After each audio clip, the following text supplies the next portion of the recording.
Quand mon fils est mort, j'ai cru que l'univers m'avait tout pris. La maison, autrefois emplie de rires et de l'odeur du café frais, était devenue un mausolée silencieux, chaque pièce résonnant du vide laissé par Michel. 4 jours seulement après que nous ayons dispersé ces cendres froides sur les eaux du Rhône, sous un ciel gris et plombé qui semblait pleurer avec nous, son meilleur ami m'a appelé. La sonnerie stridente du téléphone avait brisé le silence pesant de l'après-midi, me tirant d'une torpeur où chaque seconde pesait une éternité. Monsieur Fontaine, commença la voix de Daniel Okonkwo, un souffle s'échappant de ses lèvres comme un ricanement nerveux. J'ai trouvé une clé USB cachée dans l'atelier de Michel. Vous devez voir ce qu'il y a dessus. Et s'il vous plaît, ne dites rien à Christine. Je crois qu'elle sait que je l'ai. Ces mots firent s'arrêter mon cœur. Un frisson glacial me parcourut l'échine, bien plus intense que le vent d'automne qui s'infiltrait par les fentes des vieilles fenêtres de ma cuisine. Qu'est-ce que Michel pouvait bien avoir caché à sa propre femme? La question tordait mes entrailles, mêlant la douleur du deuil à une angoisse nouvelle et lancinante. Mais lorsque j'ai conduit jusqu'à Lyon, les paysages défilant sans que je ne les voie vraiment, et que j'ai vu ces fichiers s'ouvrir sur l'écran de l'ordinateur, tout mon corps est devenu engourdi. Le sang s'est retiré de mes veines, laissant une sensation de vide et de froid. L'homme que j'avais élevé, mon fils, avait su qu'il était en danger, et il m'avait laissé tout ce dont j'avais besoin pour le prouver. C'était un testament silencieux, une dernière conversation avec son père. Le service commémoratif s'était tenu dans une petite chapelle, ses vitraux sombres filtrant une lumière blafarde, perchée sur les hauteurs de Lyon, offrant une vue imprenable sur le Rhône sinueux. L'air était lourd d'encens et du parfum entêtant des lys funéraires, un mélange qui me serrait la gorge. Ma femme, Hélène, était partie 3 ans plus tôt, emportée par un cancer impitoyable. Et maintenant, notre seul enfant, notre Michel, avait disparu à 41 ans. Une rupture d'anévrisme cérébral, avait-il dit, effondré lors de son entraînement matinal dans la salle de sport du sous-sol. C'est Christine, sa femme, qui l'avait trouvé en rentrant de son cours de yoga, un détail qui, même dans ma douleur, m'avait semblé étrangement pratique. Elle se tenait à présent à l'avant de la chapelle, drapée dans une robe noire impeccable qui épousait parfaitement sa silhouette, acceptant les condoléances avec la grâce calculée d'une femme née pour la compassion publique. Ses perles, discrètes et élégantes, brillaient doucement. Juste assez de larmes pour paraître dévastée, mais pas assez pour gâcher son maquillage impeccable, un trait de mascara qui n'avait pas bougé. Elle avait toujours été belle, Christine. Le genre de beauté qui vous hypnotisait, vous faisant oublier de regarder plus profondément, au-delà de la surface polie. Un homme s'approcha d'elle, jeune, 35 ans peut-être, vêtu d'un costume gris anthracite, taillé avec une précision troublante, bien trop ajusté pour un simple invité aux funérailles. Ils échangèrent quelques mots que je ne pus entendre, leur voix murmurée se perdant dans le brouhaha feutré des condoléances. Il lui toucha brièvement le coude, un geste intime, et elle esquissa un sourire. Pas un sourire de deuil, non. Quelque chose d'autre, quelque chose de familier et de complice entre eux. Je le regardais s'éclipser par la porte latérale, sans parler à personne d'autre, comme une ombre furtive. Christine croisa mon regard et vint vers moi, ses mains fines et manucurées prenant les miennes. « Papa, pourquoi ne resterais-tu pas chez nous ce soir? Je ne supporte pas l'idée que tu fasses tout le chemin seul jusqu'à Nantes. » Je n'avais jamais aimé qu'elle m'appelle « papa ». J'avais toléré cette familiarité pour l'amour de Michel, pour ne pas créer de friction. Mais ce mot, dans sa bouche, sonnait faux, comme une dissonance. « Ça ira », lui dis-je, ma voix rauque. « J'ai réservé un hôtel en centre-ville. » Elle serra mes mains un peu plus fort, ses yeux verts, d'ordinaire si vifs, affichant une fausse inquiétude. « Tu ne devrais pas être seul en ce moment. Nous sommes une famille. » Le mot me parut creux, presque insultant, prononcé par elle. Mais je hochai la tête, murmurant que j'y penserais, et la regardai s'éloigner d'un pas léger pour saluer d'autres personnes en deuil. Le parfum de sa coiffure, un mélange de lac et de quelque chose d'artificiellement floral, flottait un instant avant de disparaître. La vérité, c'est que je ne pouvais m'empêcher de repenser à l'appel téléphonique que j'avais reçu de Michel 11 jours avant sa mort. Il était presque minuit quand il avait appelé, ce qui était très inhabituel. Michel était un homme de discipline, rigoureux sur son sommeil, sur sa routine. Il avait toujours eu ce sens de l'ordre, hérité sans doute d'Hélène. « Papa, j'ai quelque chose à te demander. » Si jamais il m'arrivait quoi que ce soit, promettrais-tu de t'occuper des choses, de t'assurer que tout serait géré correctement? J'avais ri, un rire léger, un peu forcé, pour masquer une pointe d'agacement face à cette soudaine morbidité. Tu as 41 ans, Michel. Il ne va rien t'arriver. Arrête tes bêtises. Mais il n'avait pas lâché. Promets-le-moi, papa. Juste, promets-le. Il y avait quelque chose dans sa voix, une nuance nouvelle, une gravité qui m'avait alerté malgré moi. De la peur, peut-être, ou une forme de résignation que je n'avais pas su déchiffrer à l'époque. Je te le promets, avais-je répondu, le cœur serré par son insistance. Mais Michel, qu'est-ce qui se passe? Le silence au bout du fil avait duré un instant, puis sa voix s'était faite plus lointaine, presque un murmure. Je ne peux pas en parler maintenant. Je t'expliquerai tout quand je te verrai à Noël. Noël n'était que dans 3 semaines. Michel n'avait jamais pu tenir sa promesse. La chambre d'hôtel, au cœur de Lyon, me semblait une cellule. Les murs neutres, le mobilier standardisé, tout contribuait à un sentiment d'isolement glacial. Je me suis assis près de la fenêtre, le regard perdu sur les lumières floues de la ville qui s'étiraient sous la pluie fine, les larmes brouillant ma vision. Chaque goutte sur la vitre semblait refléter un souvenir, un regret. Je me revoyais avec le petit garçon qui m'aidait à construire des nichoirs dans le garage, ses petites mains maladroites mais déterminées, clouant les planches de bois.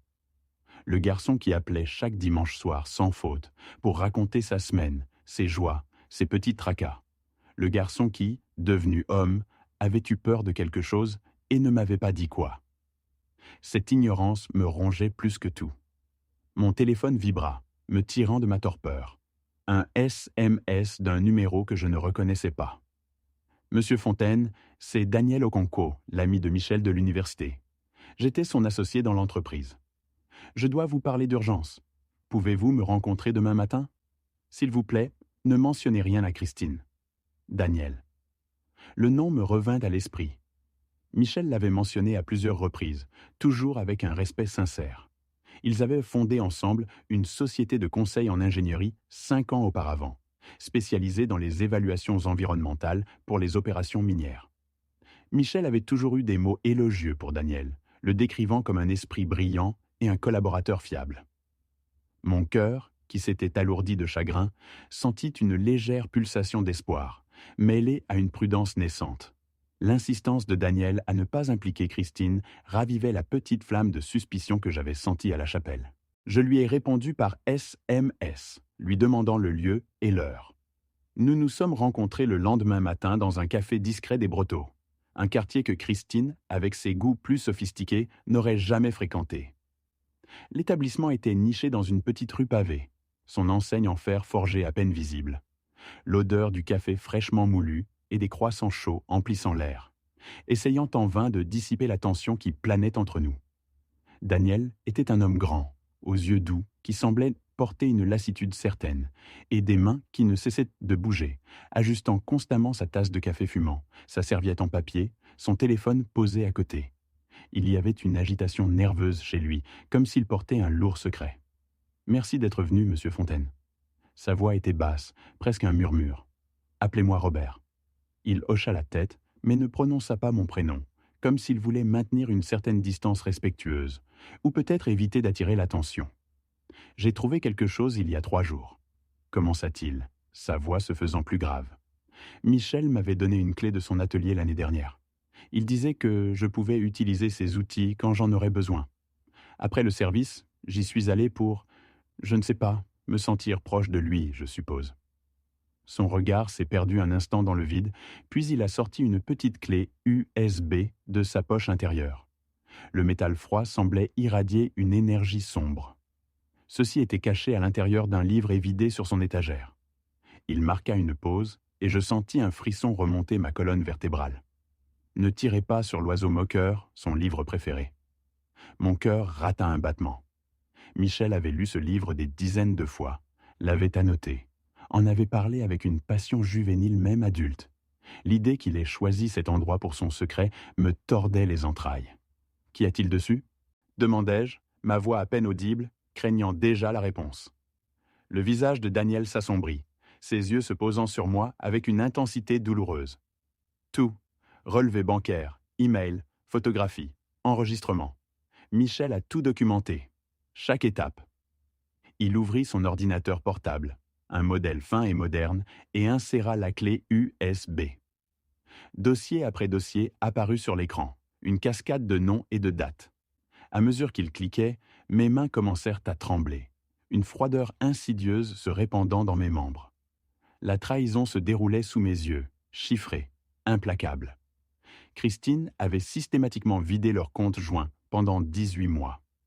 Les virements étaient astucieux, déguisés en frais professionnels, en dons caritatifs à des organisations fictives, en paiement à des fournisseurs qui n'existaient pas. Le total dépassait les 800 000 euros. Une somme colossale, inimaginable. L'argent s'écoulait vers un compte au nom de Bradley Weston. « Qui est Bradley Weston ?» demandai-je, bien qu'une partie de moi le sût déjà, un pressentiment glacé s'installant dans ma poitrine. Daniel fit apparaître une photographie sur l'écran. L'homme des funérailles, celui-là même, avec son costume impeccable et son sourire qui m'avait paru si étrangement familier. Son entraîneur personnel. Une encre amère s'enfonça au plus profond de moi. Christine et Bradley. Je me souvenais de l'avoir entrevu, un fantôme élégant dans la foule recueillie, son regard croisant le mien un instant trop longtemps. Un éclair de quelque chose que j'avais alors mis sur le compte de la sympathie. Maintenant, ce souvenir était un poison. Leurs photos étaient accablantes, une collection glaçante de preuves accumulées avec une cruauté mécanique. Christine et Bradley dans des restaurants feutrés, leurs têtes proches, leurs doigts effleurant des verres de vin. Dans des hôtels discrets, entrant et sortant, leurs visages éclairés par une complicité sans équivoque. Marchant main dans la main sur des plages que je ne reconnaissais pas, le soleil caressant leur peau, les vagues lointaines murmurant des secrets. Les horodatages étaient impitoyables, alignés avec les dates où Michel voyageait pour le travail, loin de Lyon, confiant, laissant sa femme à la maison, attendant son retour. Mon fils, mon cher Michel, avait cru en elle, en leur foyer, tandis qu'elle tissait une toile de mensonges et de trahison. Une nausée glaciale me montait à la gorge. Il devait se sentir si seul dans ses chambres d'hôtel anonymes, rêvant de retrouver le confort de son foyer, sans savoir qu'il n'y avait plus de foyer à retrouver. Mais le pire restait à venir. Daniel, le visage encore plus marqué, ouvrit un nouveau document. Une lettre. Michel l'avait écrite 2 semaines à peine avant sa mort. Mon cœur se serra à la vue de son écriture, si familière, si pleine de vie. « Papa, si tu lis ceci, c'est que quelque chose m'est arrivé, et il faut que tu saches la vérité. » La phrase résonna dans le bureau comme un coup de tonnerre. Le souffle me manqua. Daniel me tendit un verre d'eau que je pris sans même m'en rendre compte. J'ai découvert la liaison de Christine il y a 8 mois. 8 mois. 8 mois de silence, de souffrance cachée. Mon fils avait porté ce fardeau seul. J'ai engagé un détective privé, tout documenté, et consulté un avocat spécialisé dans les divorces. Mon intention était de la confronter après les fêtes, de demander le divorce et de protéger autant d'actifs que possible. Je visualisais Michel, mon fils si méthodique, si rigoureux, transformant sa douleur en une froide stratégie. Il avait toujours été comme ça, transformant chaque problème en un projet à résoudre, chaque défi en une série d'étapes. Cette vision, celle d'un homme dévasté mais résolu, me fendait le cœur. Il voulait se battre, se défendre, reconstruire. Mais il y a 3 semaines, Christine a découvert que je savais. Je ne sais pas comment. Peut-être a-t-elle vu quelque chose sur mon ordinateur ? Ou peut-être Bradley lui a-t-il dit ? Une angoisse sourde commença à me tordre les entrailles. La traque, la peur, le changement de comportement, c'était là, noir sur blanc. Elle est différente depuis. Elle m'observe, me pose d'étranges questions sur ma santé, ma routine d'exercice, mes compléments alimentaires. Elle me pousse à augmenter mon assurance vie. Elle n'arrête pas de dire que tout peut arriver et que nous devrions être préparés. La semaine dernière, elle a même suggéré que j'ajoute une clause pour décès accidentel. Chaque mot était une lame. Je me souvenais de Christine, quelques semaines plus tôt, lors d'un déjeuner familial, évoquant avec une légèreté déconcertante les imprévus de la vie. J'avais mis ça sur le compte de l'anxiété générale. Maintenant, ces souvenirs s'assemblaient en une mosaïque sinistre, chaque pièce s'emboîtant pour révéler un monstre. J'ai changé le bénéficiaire de ma police pour toi il y a 2 jours. Elle ne le sait pas encore. Une vague de froid me submergea. Michel avait cherché à se protéger, à protéger son père, son héritage, de cette femme.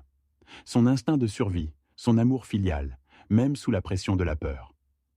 Papa, je suis peut-être paranoïaque.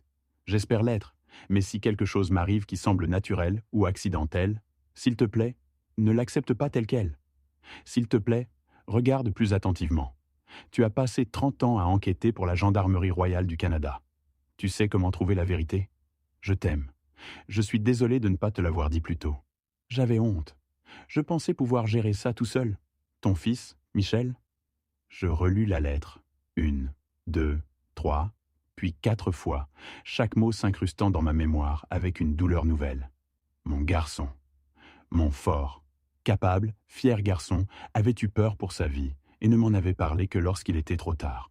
Les larmes roulaient silencieusement sur le visage de Daniel, son corps secoué de soubresauts, retenu.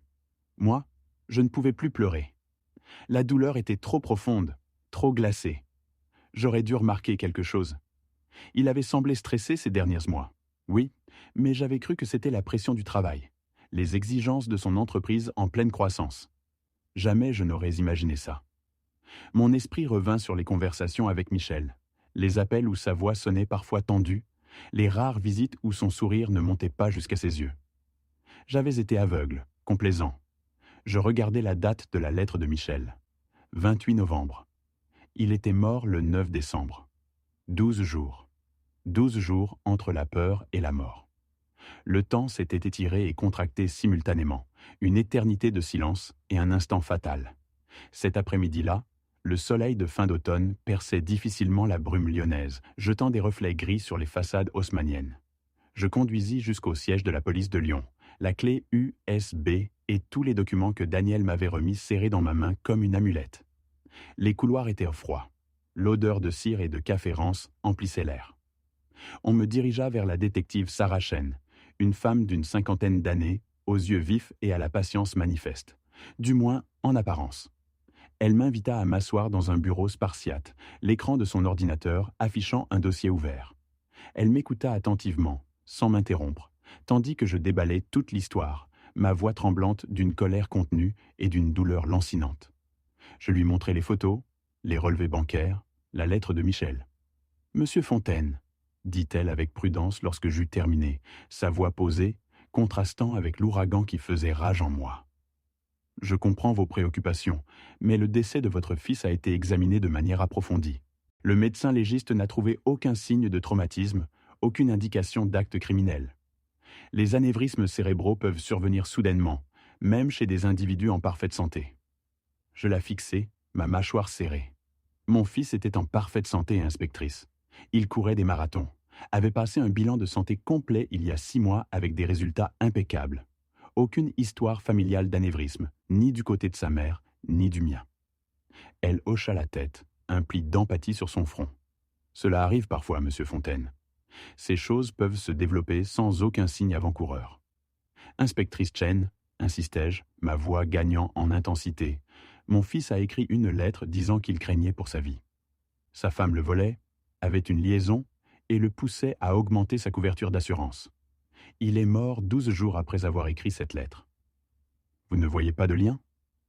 Elle examina de nouveau les documents, ses yeux perçant les chiffres et les mots. Cela montre une inconduite financière et une infidélité, monsieur Fontaine. C'est significatif, oui, mais cela ne prouve pas un meurtre. Sans preuve tangible de la manière dont quelqu'un aurait pu provoquer un anévrisme cérébral. Elle écarta les mains dans un geste d'excuse, ses yeux traduisant une sincère impuissance face à la froideur des faits médicaux et légaux. La porte de la justice restait fermée. Je quittai le commissariat, un poids lourd sur la poitrine. Personne ne m'aiderait. Pas encore. Pas sans plus. Une amertume brûlante me montait aux yeux, mais elle fut vite remplacée par une détermination froide, forgée au fil des années. J'avais passé 32 ans au sein de la Gendarmerie royale du Canada, les 20 dernières années en investigation criminelle et en expertise médico-légale. J'avais analysé des scènes de crime, du littoral venteux de la Colombie-Britannique aux terres gelées de Terre-Neuve, témoigné dans des dizaines de procès, aidé à faire enfermer des assassins qui pensaient avoir commis le crime parfait. Je me souvenais de l'odeur métallique du sang, du silence lourd des scènes de mort, des nuits passées à assembler des fragments de preuves, à chercher la fissure invisible dans la façade d'un mensonge. Si quelqu'un pouvait trouver la vérité sur ce qui était arrivé à mon fils, c'était moi. Je retournais à la maison de Christine ce soir-là, acceptais son offre de rester dans la chambre d'amis et commençais à jouer un rôle que je n'aurais jamais imaginé. Celui du père endeuillé, crédule, qui ne soupçonnait rien. La maison, un chef-d'œuvre d'architecture moderne dans le quartier des Brotteaux, semblait soudain froide et vide, malgré les lumières tamisées. L'odeur du dîner flottait dans l'air. Un poulet rôti aux pommes de terre au romarin, le plat préféré de Michel. Cela me parut soit d'une tendresse déchirante, soit d'une obscénité glaçante. « Merci d'être là, papa », dit Christine à table, sa voix douce, légèrement voilée par le chagrin fin. Elle avait les yeux rougis, mais je ne détectais aucune réelle profondeur dans sa douleur. Ça aide d'avoir la famille proche. Nous devons nous soutenir mutuellement. C'est ce que Michel aurait voulu, répondis-je, les mots comme du gravier dans ma gorge. Chaque syllabe, un effort herculéen. Je forçai un sourire qui devait ressembler à une grimace. Elle hocha la tête, tamponnant ses yeux avec une serviette en papier immaculé. Il t'aimait tellement. Il parlait toujours de la façon dont tu lui avais tout appris sur la vie d'un homme, sur l'intégrité. Je la regardais jouer son deuil, et je m'émerveillais de son talent. Chaque geste était calculé, chaque larme précisément chronométrée. Elle était une actrice hors pair, digne des plus grandes scènes. Mais je n'étais pas un spectateur ordinaire. Au cours de la semaine suivante, je me fondis dans l'ombre, observant ses habitudes.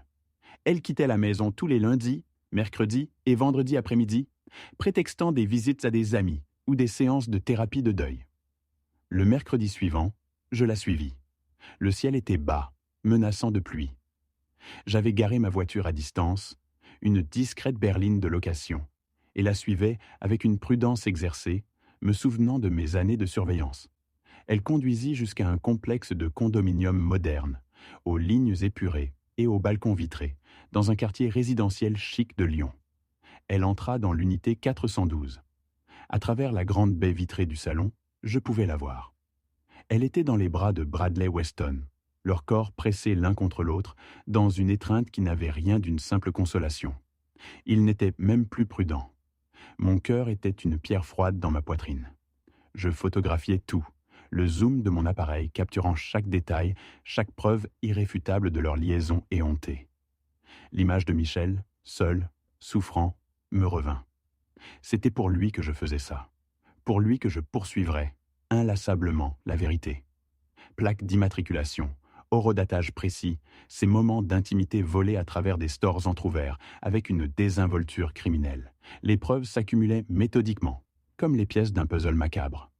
Chaque cliché, chaque détail renforçait ma certitude. La nuit, tandis que Christine dormait d'un sommeil que je devinais sans remords, je fouillais la maison. L'obscurité était une complice silencieuse, n'éclairée que par le faisceau étroit de ma lampe de poche qui découpait des formes familières dans l'ombre. L'air était lourd, un mélange de poussière et de l'odeur persistante de ses parfums, trop capiteux pour le deuil. Le bureau de Michel avait été vidé, nettoyé avec une application presque clinique. Son ordinateur avait été effacé, ses fichiers réduits en lambeaux de papier. Elle avait voulu effacer toute trace, toute mémoire numérique de l'homme qu'elle avait épousé. Mais Christine n'avait pas la rigueur d'un véritable professionnel. Il y avait toujours une faille, un détail oublié. C'est au sous-sol, derrière la vieille chaudière qui ronronnait doucement, dégageant une légère chaleur et une odeur métallique, que je la trouvais. Une petite poche en plastique, dissimulée avec une maladresse révélatrice, contenait 2 flacons d'ordonnance. Les étiquettes avaient été arrachées, mais l'un des flacons conservait un léger résidu à l'intérieur, une poudre fine et cristalline adhérente aux parois. Je prélevai un échantillon avec une méticulosité apprise des décennies auparavant, dans l'urgence et la précision des enquêtes qui ne laissaient aucune place à l'erreur. Un micro-flashback me traversa l'esprit. La salle de formation, l'odeur d'éther, les gants blancs, l'impératif de ne jamais contaminer une scène. Dans la boîte à gants de sa voiture, une berline élégante et immaculée qui sentait encore le cuir neuf, sous le manuel du propriétaire, je découvris des reçus d'une pharmacie de Saint-Étienne, à plus de 90 km de Lyon. Les achats avaient été réglés en espèces, une précaution élémentaire, mais les dates correspondaient étrangement aux semaines précédant la mort de Michel. Les articles, une solution de chlorure de potassium, de qualité médicale à forte concentration. Mon esprit, toujours habitué à démêler les fils d'une affaire, relia instantanément les pièces du puzzle. Le chlorure de potassium, administré par voie intraveineuse, pouvait provoquer un arrêt cardiaque, facilement confondu avec diverses causes naturelles, y compris des complications d'anévrisme. Si l'injection était pratiquée pendant que la victime dormait ou était inconsciente, elle laisserait des traces minimales, à moins d'être spécifiquement recherchée. Michel s'entraînait au sous-sol chaque matin à 5h30, bien avant que Christine ne se lève, ou du moins avant qu'elle ne soit censée se lever. Et si elle avait été éveillée, veillant, attendant le moment propice? L'idée me glaçait le sang. Une image horrible se formait dans mon esprit. Elle, observant mon fils, son mari, tandis qu'il s'efforçait, insouciant, ignare du poison qui s'apprêtait à le tuer. J'avais besoin des rapports toxicologiques initiaux. Je devais savoir ce qu'ils avaient réellement recherché. J'appelai Daniel Okonkwo, sa voix réveillée mais alerte au bout du fil. Il écouta mon résumé, son silence pondéré en disait long. Il promit de contacter un ami au bureau du médecin légiste. Quelques heures plus tard, Daniel me rappela, le ton grave. L'analyse toxicologique standard n'avait pas inclus la recherche de potassium, ni l'examen des points d'injection. Pourquoi l'aurait-elle fait? Il n'y avait aucune raison de soupçonner une cause non naturelle. Personne n'avait vu de motif criminel. Mais il y avait un moyen d'en avoir le cœur net. En tant que plus proche parent et exécuteur testamentaire de Michel, j'avais l'autorité légale de demander des tests supplémentaires. Des échantillons de tissu avaient été conservés avant la crémation. Je contactai un laboratoire médico-légal privé à Nantes, leur expliquai la situation avec une précision calculée et organisai l'envoi des échantillons pour analyse. Ensuite, j'attendis. L'attente fut une torture. Chaque jour, chaque heure, était une épreuve pour mes nerfs à vif. Je continuais de loger chez Christine, jouant le rôle du père dévasté, la regardant rencontrer Bradley Weston. Leurs rires et leurs gestes discrets me déchiraient l'âme. Les cendres de mon fils reposaient dans une urne sur la cheminée, et chaque fois que je posais les yeux dessus, une rage froide me submergeait, une rage que je devais dissimuler sous un masque de chagrin. Un soir, Christine me proposa du thé. L'air était doux, mais une brise légère faisait frissonner les feuilles des arbres à l'extérieur. Elle me tendit une tasse fumante avec un sourire empreint d'une fausse sympathie. « Vous avez l'air si fatigué ces derniers temps, papa. Ce mélange d'herbes aide à dormir. » Ses yeux, d'un bleu cristallin, m'observaient avec une intensité troublante.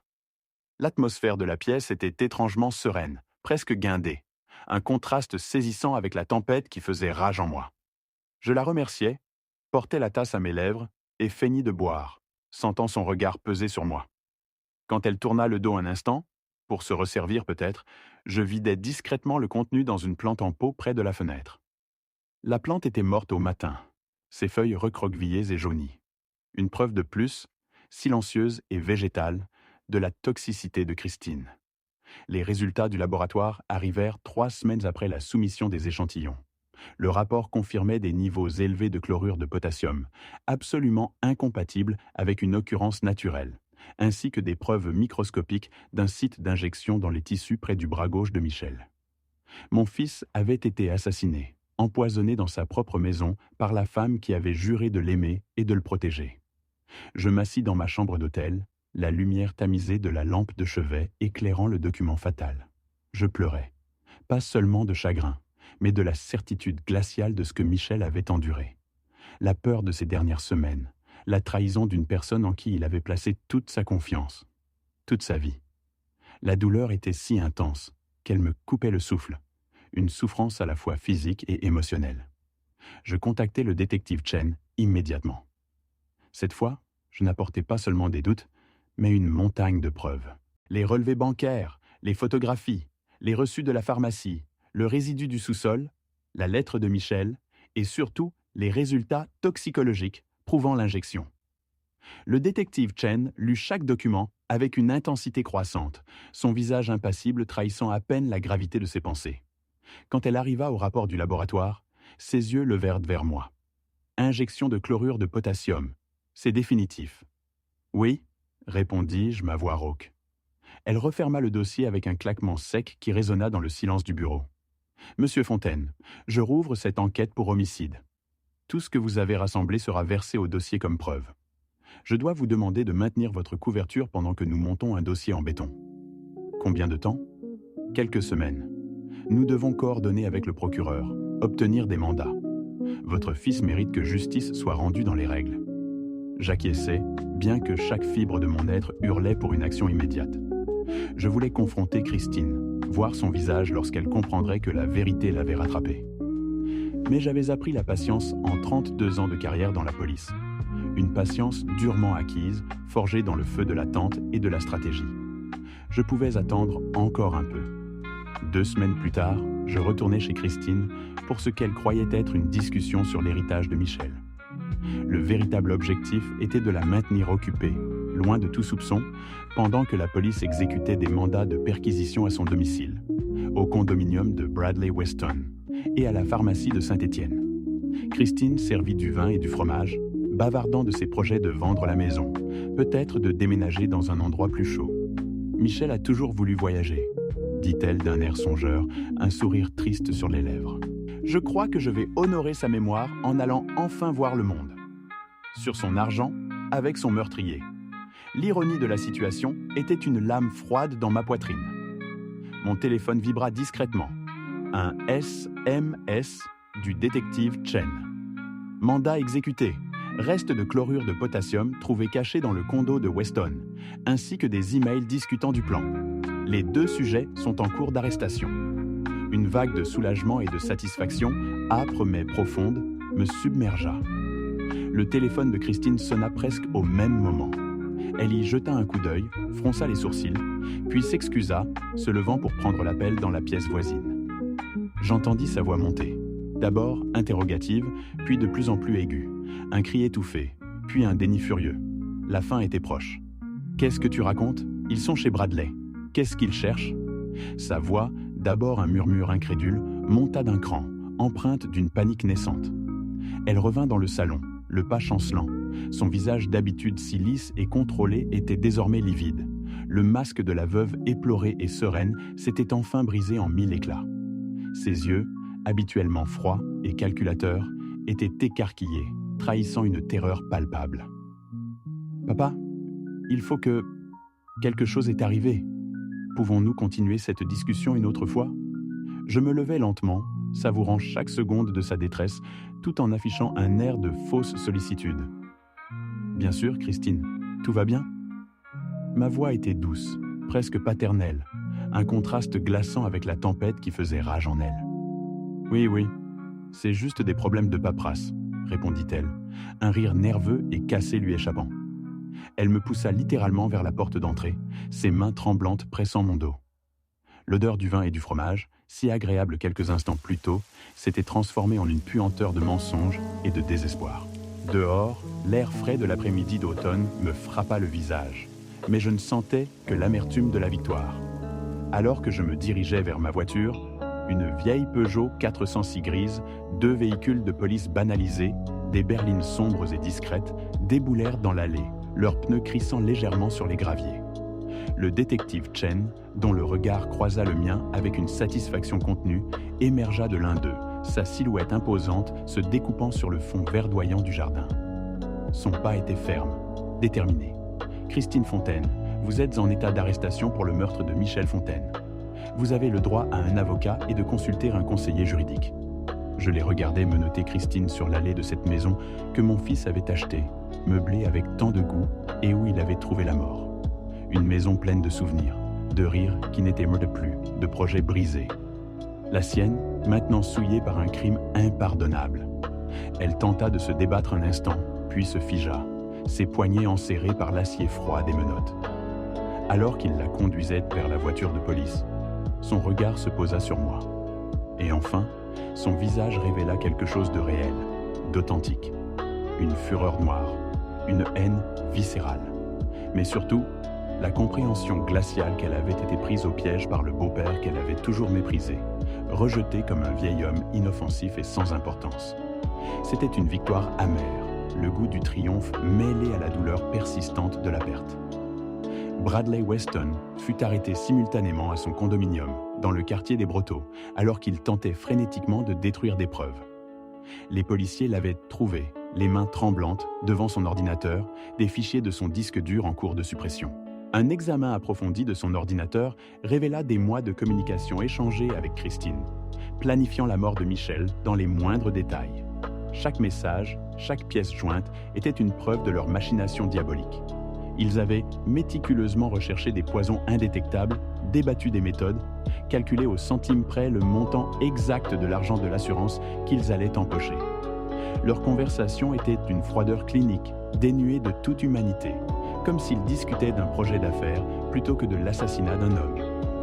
Le procès débuta en septembre, sous un ciel lyonnais encore clément, mais une lourde atmosphère planait sur le palais de justice. Je m'y rendis chaque jour, sans faillir, m'asseyant au premier rang de la galerie des spectateurs, juste là où Christine ne pouvait pas m'éviter. Chaque fois qu'elle jetait un regard vers le public, son œil tombait sur ma silhouette immobile, mon visage impassible. Je voulais qu'elle sache que j'étais là, que je la regardais, que je ne la lâcherais pas.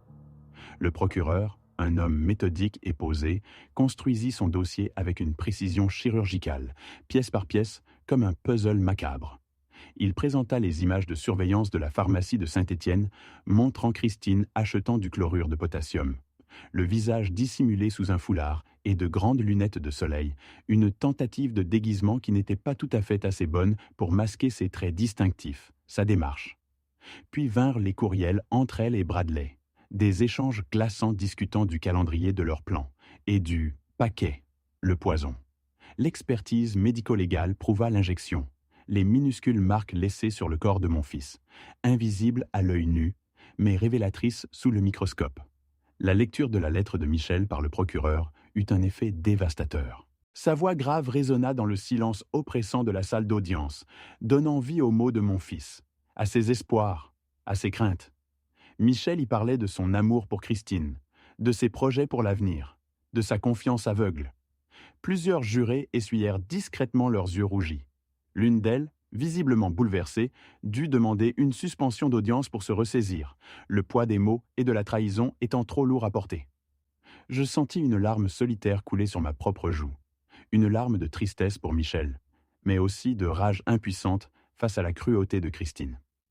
Bradley Weston, lui, s'était effondré quelques jours après son arrestation, acceptant un accord de plaidoyer en échange de son témoignage contre Christine. Il avait semblé si sûr de lui au début de l'affaire, un homme aux allures de requin. Mais la pression de l'enquête et la perspective d'une longue peine l'avaient brisé. Il décrivit comment Christine l'avait approché 2 ans après le début de leur liaison, avec cette idée macabre, comment ils avaient tout planifié pendant des mois, dans les moindres recoins de leur esprit tordu. Il raconta comment elle s'était exercée à injecter du sérum physiologique dans des oranges, encore et encore, jusqu'à être absolument certaine de pouvoir le faire sans réveiller Michel, sans laisser de traces. « Elle m'a dit qu'elle méritait mieux », témoigna Bradley, évitant soigneusement le regard glacial de Christine. Sa voix était monotone, presque désincarnée, comme s'il récitait une leçon apprise par cœur. Que Michel était ennuyeux, qu'il ne l'appréciait pas, que l'argent de l'assurance nous permettrait de commencer une nouvelle vie ensemble. Il marqua une pause, un soupir lourd s'échappant de ses lèvres. Je l'ai cru. Je voulais la croire. Des mots qui résonnèrent comme une nouvelle trahison, ajoutant une couche de douleur à ma peine. Michel n'était pas ennuyeux. Il était passionné, loyal, plein de vie. Les larmes me montèrent aux yeux en pensant à mon fils, à quel point ces accusations étaient injustes et fausses.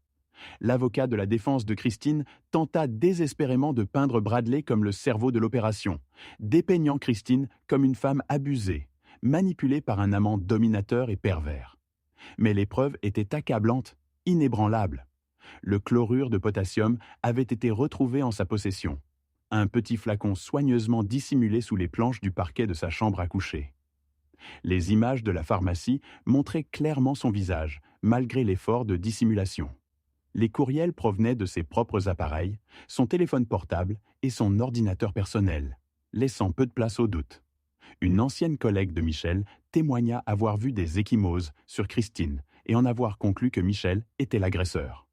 C'était une amie de Christine, une femme d'une 50aine d'années aux cheveux gris, qui avait toujours semblé douce et bienveillante. Sous le contre-interrogatoire, cependant, elle dut admettre que Christine n'avait jamais explicitement affirmé que Michel l'avait blessée. Elle l'avait seulement insinué par des suggestions soigneusement formulées, des regards sombres, des soupirs lourds, des phrases ambiguës qui laissaient planer le doute. Plus dévastateur encore fut le témoignage de la sœur de Christine. Une femme plus jeune, visiblement mal à l'aise, les mains serrées l'une contre l'autre. Elle révéla que Christine avait posé d'étranges questions sur des poisons indétectables lors d'un dîner de famille 2 ans plus tôt, balayant ses interrogations d'un rire nerveux et expliquant qu'elle faisait des recherches pour un roman qu'elle prétendait écrire. Or, elle n'avait jamais écrit le moindre roman. Le silence qui suivit cette révélation fut assourdissant, lourd de la vérité glaçante qui venait d'être exposée. Le 18 octobre, après 6 longues heures de délibération, le jury retourna son verdict. L'attente avait été insoutenable, chaque minute s'étirant à l'infini. La salle était bondée, la tension palpable, suspendue comme un couperet. Lorsque le président du jury prononça les mots, sa voix claire et sans émotion résonna dans le silence absolu. Coupable. Meurtre au premier degré. Un frisson parcourut l'assistance. Coupable. Complot en vue de commettre un meurtre. Puis, le coup de grâce. Coupable. Fraude de plus de 5 000 €. Christine s'effondra, son corps s'affaissant sur la chaise. Un bruit sourd dans le silence. Elle dut être soutenue par les officiers de justice, son visage décomposé, ses yeux vides, alors que le verdict final était lu. Sa façade s'était définitivement brisée, révélant la coquille vide qu'elle était devenue. Bradley Weston, déjà condamné à 12 ans de prison en échange de son témoignage, se trouvait dans la salle des témoins, regardant la scène à travers un circuit de télévision fermé. Son avenir, détruit par une femme qui lui avait promis de s'enfuir avec lui vers un endroit ensoleillé, se résumait désormais à des barreaux et des murs froids. La sentence tomba 3 mois plus tard, un matin d'hiver gris et glacial. Christine fut condamnée à la prison à vie, sans possibilité de libération conditionnelle avant 25 ans. Elle aurait 69 ans avant même de pouvoir envisager une demande de remise en liberté. Le juge s'adressa à elle avant de prononcer la sentence, sa voix empreinte d'une gravité solennelle. « Madame Fontaine, vous avez trahi un homme qui vous aimait, qui a construit une vie avec vous, qui vous faisait entièrement confiance. Vous avez planifié son meurtre pendant des mois. Vous l'avez exécuté sans hésitation, et vous n'avez montré aucun remords jusqu'à ce que vous soyez prise. La cruauté de vos actions représente un profond échec moral que cette cour ne peut ignorer. » Christine n'eut rien à dire. Elle fixa le vide devant elle, un regard absent, tandis que son avenir tout entier s'écroulait dans les murs froids d'une prison. L'assurance annula toutes les réclamations dès le dépôt des accusations. Christine ne reçut rien. Bradley ne reçut rien. Tout ce que Michel avait construit, l'entreprise qu'il avait fait prospérer avec Daniel, les investissements qu'il avait accumulés, la maison qu'il avait entretenue avec tant de soin, tout cela fut versé dans une fiducie que j'ai établie en son nom. La Fondation Michel Fontaine fournit désormais des ressources juridiques et d'enquête aux familles qui soupçonnent que la mort de leurs proches n'était pas accidentelle, mais qui ne parviennent pas à faire entendre leur voix auprès des autorités. Daniel gère les opérations quotidiennes depuis Lyon, avec la même rigueur et le même dévouement qu'il mettait dans le travail avec Michel. En 2 ans, nous avons aidé 11 familles à trouver la vérité, à obtenir justice.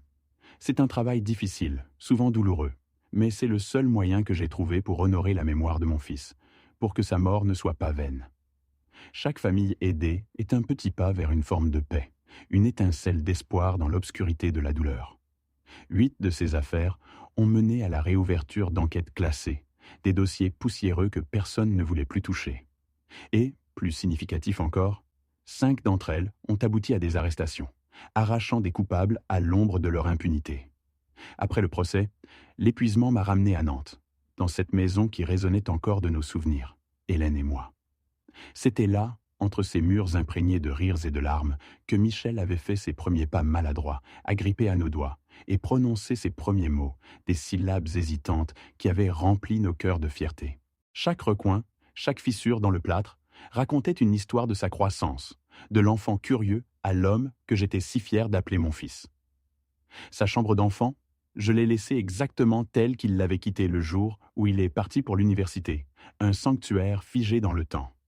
Les posters de hockey, un peu jaunis par les années, collaient toujours au mur, fiers témoins de ses passions d'adolescent. Sur l'étagère, ces trophées de juniors, dorés et argentés, captèrent la lumière, chacun racontant une victoire, un effort. Et là, près de la fenêtre, le télescope que nous avions choisi ensemble quand il avait 12 ans. Je me souviens de son excitation enfantine, ses yeux brillant d'une même intensité que les étoiles qu'il espérait percer. Il était fasciné par l'immensité de l'univers, par ces mondes lointains et silencieux. Parfois, le soir, je m'assois sur le bord de son lit, le matelas toujours creusé par son poids, et je lui parle, à voix basse, comme si je craignais de briser le silence sacré de la pièce. Je lui raconte la Fondation Michel Fontaine, et toutes les familles que nous avons pu aider grâce à elle. Je lui murmure comment sa mort, si injuste, si absurde, a pris un sens, une résonance inattendue, même si elle n'aurait jamais dû arriver. C'est un étrange réconfort, cette communion silencieuse, l'impression qu'il est là, quelque part, à écouter. La détective Chen, celle qui avait mené l'enquête sur la mort de Michel, m'appelle de temps en temps. Sa voix, toujours empreinte d'un mélange de respect et de gravité, est devenue une présence familière. Elle m'a envoyé plusieurs affaires depuis. Des familles brisées, des cœurs meurtris, piégés dans des situations similaires à la mienne, cherchant désespérément un guide. Quelqu'un qui comprendrait l'indicible douleur et la frustration d'être ignoré par le système. Je passe des heures à examiner leurs preuves, souvent fragmentaires, parfois confuses, à les aider à documenter leurs préoccupations avec la rigueur nécessaire. Je les mets en contact avec des ressources, des avocats spécialisés, des experts en investigation privée, des associations de soutien qu'ils ignoraient l'existence. Chaque petit pas en avant, chaque porte ouverte, est une victoire minuscule, mais essentielle. Ce n'est pas la retraite que j'avais imaginée, bien sûr. Hélène et moi avions tant de projets. Nous devions parcourir le monde, explorer des continents lointains, des villes chargées d'histoire, les mains dans les mains. Nous devions gâter des petits-enfants qui ne viendraient jamais, les regarder grandir avec l'amour infini que seuls des grands-parents peuvent donner. Ce futur, tissé de rêves simples et précieux, a été arraché à notre portée. Au lieu de cela, je passe mes journées à me battre, à veiller à ce que d'autres familles ne subissent pas la même torture, la même injustice que la mienne. Mais il y a un sens à tout cela, une raison d'être, un but qui me pousse à me lever chaque matin. C'est la certitude que chaque dossier que nous traitons, chaque famille que nous soutenons, représente l'enfant de quelqu'un, le parent de quelqu'un, le frère ou la sœur de quelqu'un, qui mérite la vérité. Une vérité souvent amère, mais nécessaire. Le mois dernier, j'ai reçu une lettre manuscrite d'une femme de Winnipeg, son écriture tremblante trahissant des années de douleur contenue. Son mari avait été reconnu coupable du meurtre de leur fille, en partie grâce aux techniques de collecte de preuves qu'elle avait apprises via les ressources de notre fondation. Sa fille était morte depuis 4 longues années, et personne n'avait voulu croire qu'il ne s'agissait pas d'un accident, ni la police, ni le procureur. Mais cette femme, animée par un amour inébranlable, avait persévéré. Maintenant, le meurtrier passera le reste de sa vie derrière les barreaux, enfermé, privé de liberté. Elle m'a remercié, non pas avec des mots grandiloquents, mais avec une sincérité poignante. Elle a dit que connaître la vérité ne lui rendait pas sa fille, mais que cela donnait un sens à sa mort. Et c'est exactement ce que Michel aurait voulu. Pas la vengeance, non, jamais, mais la responsabilité.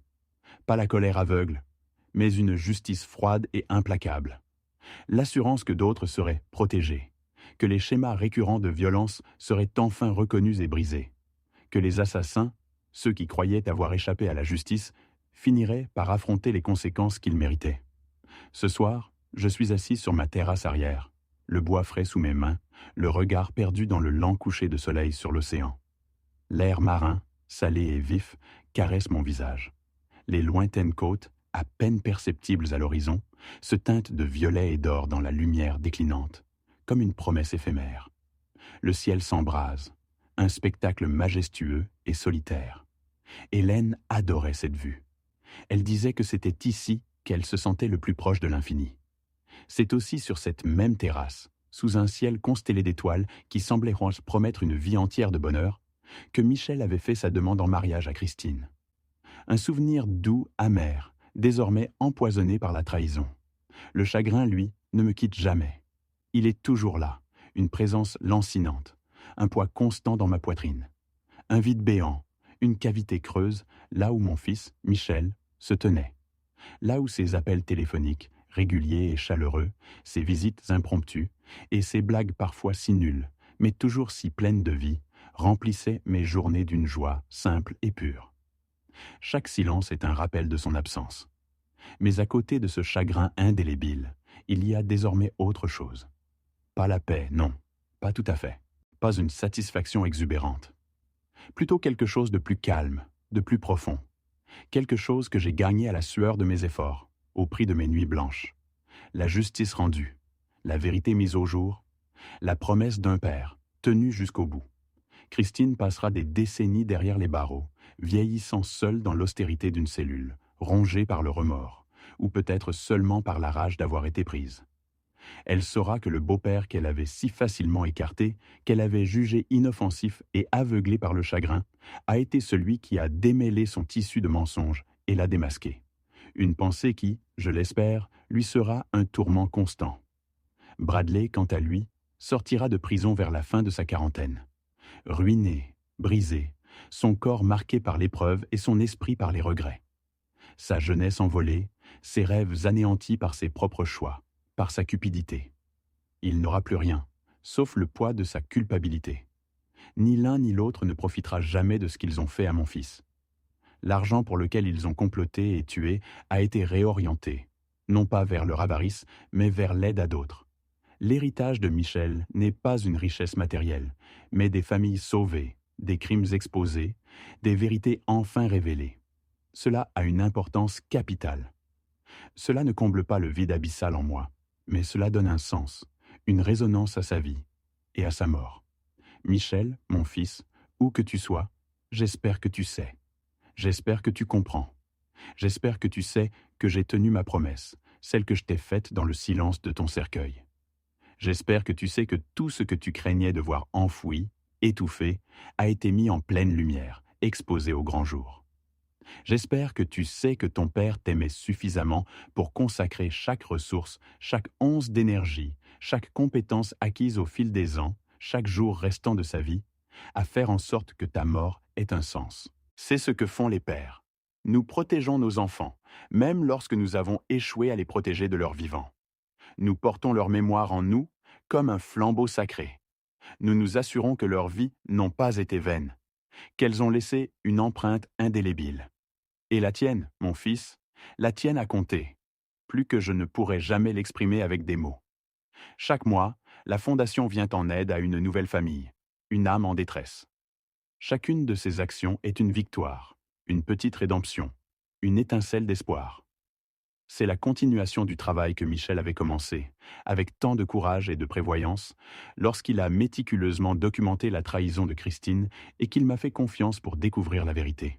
Il était plus courageux qu'il ne le pensait, assez intelligent pour laisser derrière lui ses preuves irréfutables et suffisamment plein d'espoir pour croire que son père, moi, serait capable de déterrer la vérité. Je l'ai fait, Michel. J'ai tout trouvé, et je continuerai de la trouver pour d'autres, tant que mon souffle ne me manquera pas, tant que mes forces ne m'abandonneront pas. Ensuite, Daniel, avec sa détermination inébranlable, prendra le relais. Et les personnes que nous avons formées, et les familles que nous avons renforcées par notre soutien. Ton nom ne sera pas rappelé pour la manière tragique dont tu es mort, mais pour ce que ta mort a inspiré. Un mouvement, une mission, une promesse tenue à travers les années, les distances et les chagrins les plus profonds. Les premières étoiles commencent à percer le voile crépusculaire, scintillantes et lointaines. Ce sont les mêmes étoiles que tu avais l'habitude d'observer à travers ton télescope, les mêmes points de lumière qui ont éclairé cette Terre pendant des milliards d'années et qui continueront de briller bien après que nous soyons tous partis, simple poussière dans l'immensité cosmique.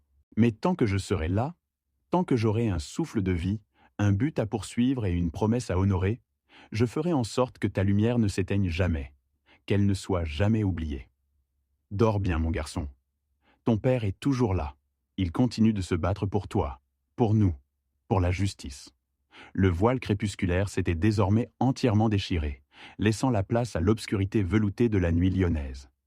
L'air, qui avait conservé la douceur de la journée, commençait à se rafraîchir, portant avec lui l'odeur humide du Rhône et le parfum discret des tilleuls en fleurs qui bordaient les quais. Je me suis levé lentement du banc de pierre, mes articulations craquant légèrement sous le poids d'une fatigue accumulée, celle des semaines, des mois de quête. Pourtant, cette lassitude était étrangement mêlée à une énergie nouvelle, une résolution forgée dans le creuset du chagrin et de la découverte.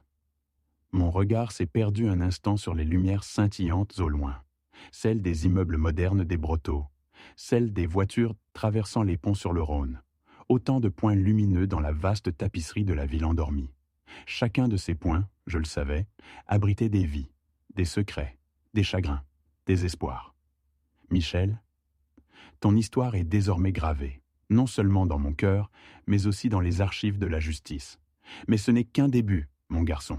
Ce n'est qu'une des innombrables histoires qui attendent d'être racontées, d'être entendues. Le monde, je l'avais appris à mes dépens, était une mosaïque infinie de récits, certains éclatants de vérité, d'autres enfouis sous des couches de mensonges et d'indifférence. Notre mission, celle de Daniel et la mienne, celle que nous léguerions à ceux qui nous suivront, était de les déterrer, de les mettre en lumière. Je me suis souvenu des soirées où, enfant, tu me demandais de te raconter une histoire avant de dormir. Tes yeux brillants d'anticipation, ta petite main serrée dans la mienne. Une autre, papa, encore une, disais-tu, insatiable.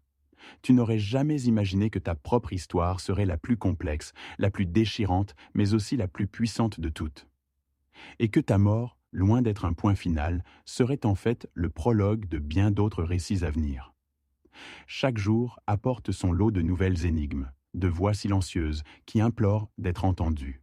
C'est comme si l'univers lui-même, dans sa cruauté et sa magnificence, projetait devant nous un écran invisible, une nouvelle vidéo à explorer, un nouveau chapitre à ouvrir.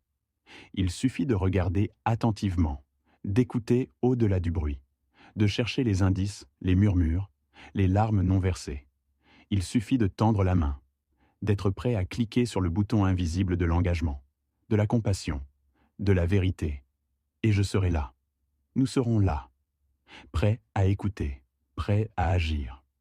Car tant qu'il y aura une injustice, tant qu'il y aura une voix étouffée, il y aura une histoire à raconter, une histoire qui nous attend, juste là, sous nos yeux, prête à être révélée.